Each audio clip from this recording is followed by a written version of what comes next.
I am doctor Khadija here. हमारे 1 to 9 lectures complete हो चुके हैं HEC के स्मार्ट एकेडमी। अब हम जो है वो लेक्चर नंबर 10 शुरू करते हैं। ये टॉपिक हमारा जो है वो पार्ट 2 है पिट्यूटरी ग्लैंड का, जिसका एक लोब हमने 3 लोब्स पढ़े थे, इंटीरियर, मीडियन और पोस्टीरियर। अब हम जो है मीडियन पिट्यूटरी लोब के बारे में पढ़ लेते हैं, उसमें कौन कौन से हार्मोन है और उनका फंक्शंस क्या होता है और उनकी वजह से कौन कौन से प्रॉब्लम्स हो सकते हैं।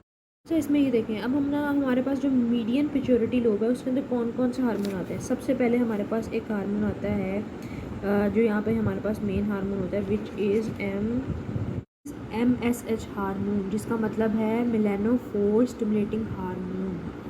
ठीक है, ये रिलीज़ कहाँ होता है? ये हमारे पास रिलीज़ होता है under the influence of external light and inhibited under the influence of inhibitory hormone. मतलब ये कि रिलीज़ होता है under the influence of external light, और अगर आपने उसको इनहिबिट करना है, रोकना है, तो आप इनहिबिटरी हार्मोन को रिलीज़ कर सकते हो हाइपोथैलेमस से और इसको इनहिबिट कर सकते हो। मेन ये बात याद रखनी है बस कि फ़ंक्शन इसका क्या है। फ़ंक्शन ये है कि ये मेलानोफोर है ना, तो ये मेलानोसाइट को स्टिमुलेट करेगा, मेलानोसाइट को स्टिमुलेट करेगा और मेलानिन को रिलीज़ कर देगा। कैसे? अच्छा, तो ये देखिए हमारे पास स्टिमुलेट करेगा मेलानोसाइट्स को और रिलीज़ करेगा मेलानिन। देखिए इसका जो प्रॉब्लम है ना वो है सन की सेंसिटिविटी, यानी ये कि अगर इसकी सिक्रीशन हो रही है और आप सन में ज़्यादा जा रहे हैं या सन की वजह से इसकी सेंसिटिविटी हो जाती है, एडिसन डिजीज़ होता है, यानी स्किन आपकी डार्क होने लग जाती है। क्या आपने याद रखना है इसको। ठीक है, ये है हमारे पास मीडियन पिट्यूटरी लोब के अंदर एक हार्मोन आता है which is melanophore stimulating hormone, MSH hormone.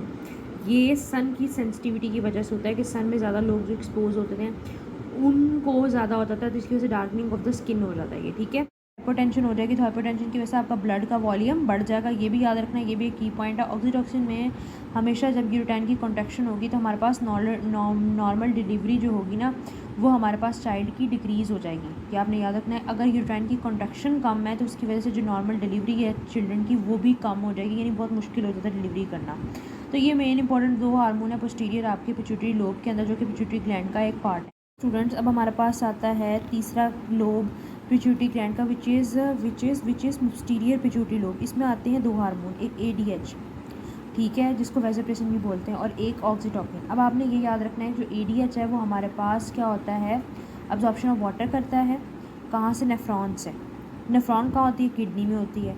Oxytocin क्या करता है, हमारे पास मिल्क की इजेक्शन करवाता है। कहाँ से? मेमरी ग्लैंड से।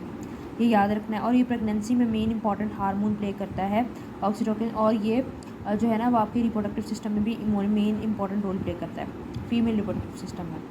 ठीक है, क्योंकि यूरोट्राइन की जो हमारी कॉन्ट्रैक्शन होती है ना वो बेसिकली ऑक्सीटोकिन की वजह से होती है। ठीक है, दूसरे नंबर पे ये होता है कि अगर आपके ADH हार्मोन में कोई मसला की वजह से कोई मसला आता है तो आपको डायबिटीज़ इंस्पाइडस हो जाता है, यानी हमारे पास प्रोडक्शन ऑफ डाइल्यूट यूरिन जो है ना वो होने लग जाती है, ज़्यादा से ज़्यादा डाइल्यूट यूरिन होने लग जाता है। ठीक है, इसके अलावा जो है ना आपने ये याद रखना है कि इसकी वजह से हाइपोटेंशन हो सकती है। ठीक है।